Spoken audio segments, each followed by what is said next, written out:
di jalan Allah. Ini Masjid Enam Syuhada lagi dikunjungi sama Ketua Hilmi. Modal awalnya berapa Pak Yudi Pramuko? 750.000 Rp750.000 aja. Jadi ini 500 jutaan nih barang. Sekarang udah habis 310. Masya Allah, tuh udah pakai keramik, laponnya tinggal. Granit tuh kayak marmer. Tuh, Masya Allah nih, sampai juga kita ke sini. Masjid Enam Syuhada, ngapa namanya Masjid Enam Syuhada, Ya, Pak Yudi? kita mau mendokumentasikan perjuangan dakwah nama anak muda pengawal Habib Rizik Syihab itu. Masya Allah. Yang dibunuh sama orang jahat di kilometer 50. Kilometer 50 ya. Itu kan simbol memperjuangkan dakwah itu kita harus memberikan segalanya untuk Islam kan ya, untuk Masya dakwah Islam. Allah. Dan nama anak muda itulah yang sudah memberikan segalanya untuk Islam. Masya Allah. Apa nanti nama pemuda itu ada juga di sini mungkin diterapkan? Mungkin namanya 6 Syuhada. 6 Syuhada itu, Iya, 6 Syuhada dipasang di sini, 6 Syuhada.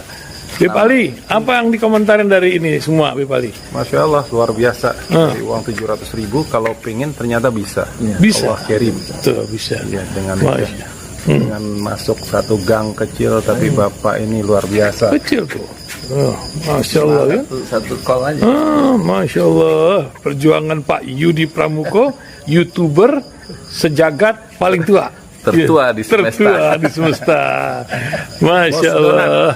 Tukang donat. Tukang donat. Tukang donat dari Paru. Ini saya laporkan dari lapangan ini, langsung dari Masjid Enam Syuhada. Masya Allah. Dan ini dia. Dalam lihat ah. Tuh lihat tuh masjidnya, tuh imamnya di situ tuh. Malam-malam lagi kita, Masya Allah, masih kurang nih. Atapnya katanya transfer aja dari rekeningnya di bawah. Assalamualaikum warahmatullahi wabarakatuh. Saya Yudi Pramuko, tukang donat dari Parung YouTuber tertua di semesta. Ini jam 3 malam ya, waktu Parung, waktunya sholat tahajud malah bikin YouTube.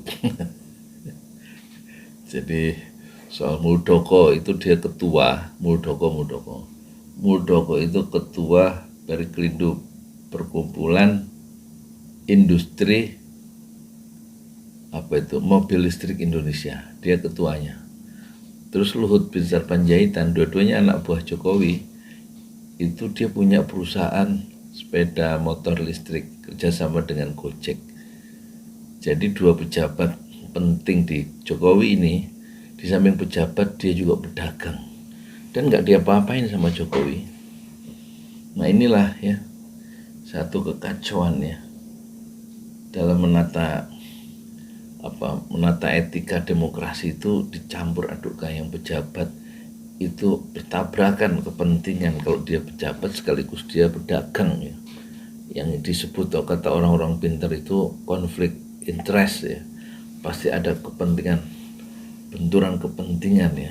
Dan ternyata kan betul ya, setiap penjualan mobil listrik itu aturan pemerintah, penjualnya, produsennya. Jadi Muldokonya itu yang jadi ketua asosiasi atau perkumpulan industri mobil listrik itu dapat subsidi, dapat bantuan. Subsidi itu bantuan 80 juta satu mobil. Padahal kata Faisal Basri ya, dalam podcastnya dengan siapa tuh, Akbar Faisal itu, nggak usah disubsidi. Kalau kita mau beli mobil listrik itu sudah nunggu 6 bulan barang yang laku, tapi masih dikasih bantuan dari pemerintah. Kalau kata Anies Baswedan, ini subsidi bantuan kepada orang yang nggak perlu subsidi sebenarnya. Nah makanya Anies Baswedan sangat keras ya mengkritik mobil listrik dan juga sepeda motor listrik yang pemiliknya adalah Luhut Binsar Panjaitan, yang disubsidi oleh pemerintah dari uang APBN tentunya kan, oleh uang kita juga. Setiap penjualan satu motor itu yang jual, yang pemiliknya disubsidi 7 juta satu motor. Makanya kata Anies Baswedan, yang sebelah kiri bikin peraturan, yang kanan menguasai pasar. Harusnya kalau bikin peraturan aja sebagai regulator, nggak usah main di pasar. Kalau menjadi market player, pemain pasar, jangan bikin regulator. Ini dua-duanya digabung dalam satu sosok yang sama. Dia yang bikin peraturan, dia yang menjalankan peraturan dan menguasai pasar. Itulah ya yang kata Anies Baswedan, ya tentu aja badinya besar. Badi itu untungnya ya pasti besar karena dia menguasai pasar dan disokong oleh kekuasaan atau peraturan regulasi yang dia bikin sendiri. Yang Muldoko sama Luhut bin Sarpanjaitan itu, dan itu tidak ditegur oleh Pak Jokowi sebagai bos mereka. Nah inilah ya, kekacauan ya, etika dalam mengurus negeri ini. Berantakan etikanya itu negeri kita. Pak Jokowi juga saya perhatikan waktu di Senayan kemarin dengan baju putih. Kalau pemimpin masa depan itu harus yang berani memikirkan rakyat. Ucapan-ucapan Pak Jokowi itu nggak meyakinkan saya. Kenapa? Karena selama kepemimpinan Pak Jokowi itu nggak mementingkan rakyat. Yang dipentingkan rakyat yang kecil, yang sedikit, yaitu pengusaha dan kaum oligarki. Rakyat kebanyakan mah enggak. Ya. Tambah susah. Contoh, Undang-Undang Cipta Kerja yang menyusahkan banyak rakyat itu, karena undang-undang itu bisa mengubah atau menentukan nasib jutaan orang di demo, tetap ditandatangani Undang-Undang Cipta Kerja yang merugikan rakyat banyak. Begitu juga pemberantasan korupsi, undang-undang pelemahan KPK, demo di mana-mana oleh rakyat karena akan mengurangi satu tenaga untuk melawan koruptor ya. Itu ditandatangani undang-undang pelemahan KPK. Terus impor di mana-mana ya. Terus pemimpin ke depan harus berani. Gimana harus berani?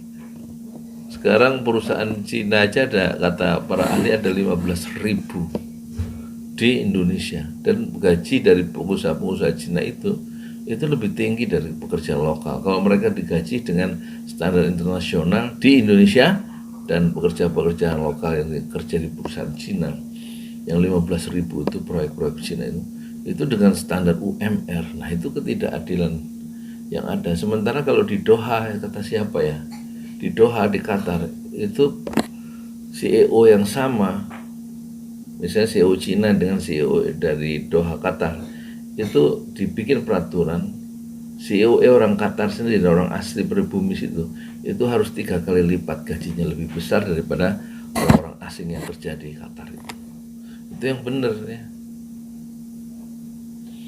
itu yang betul. Kalau kita jabatan yang sama, tukang sapu misalnya di perusahaan di Cina di Indonesia, itu gajinya lebih tinggi daripada tukang sapu di Indonesia, orang Indonesia sendiri.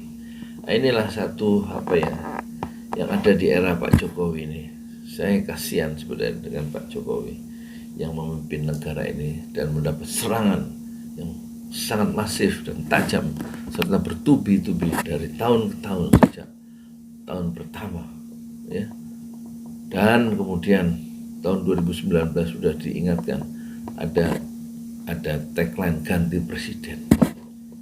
Jadi pada tahun 2019 saja rakyat sudah ingin ganti kepemimpinan, tapi takdir Allah berlaku dan kita manusia hanya menerima. Kita ditakdirkan Allah mendapatkan pemimpin seperti Pak Jokowi, dan kita bangsa Indonesia hanya bisa menerima takdir yang diberlakukan oleh Allah itu.